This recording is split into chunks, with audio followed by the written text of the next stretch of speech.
ავადმყოფის ახალგაზრდული ცენტრი თითქმის 5 წელია, რაც არსებობს. ჩვენი მიზანი არის ახალგაზრდების გაძლიერება სხვადასხვა მიმართულებით და მათი ჩართულობით სოფელში არსებული სხვადასხვა ადგილობრივი პრობლემების გადაჭრა.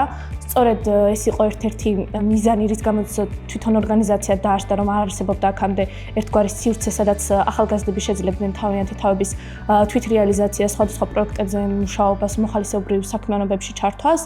Ჩვენთან ჩართულობით ჩვენ გვინდოდა ასე ვთქვათ, რომ ჩვენი სოფელი განგვევითარებინა გარემოსდაცვითი მიმართულებით, რადგან გარემოს დაბინძურება ერთ-ერთი აქტუალური პრობლემაა ჩვენ სოფელში. ჩვენ დავიწყეთ პლასმასის შეგროვება და შემდგომ გადამუშავება და მიღებული თანხით ასე ვთქვათ, ჩვენ ვახდენით სხვადასხვა მოხალისეობრივი საქმიანობების განხორციელებას. თავდაპირველად, როდესაც ჩვენ დავიწყეთ ნარჩენების ჩაბარება, ეს მოსახლეობისთვის იყო საკმაოდ ახალი და დღეს საკმაოდ აქტიურად ვიღებთ სხვადასხვა ნარჩენებს, როგორც პლასმასს, ასევე მაკულატურასა და თუნდაც მეორად ტანსაცმელს.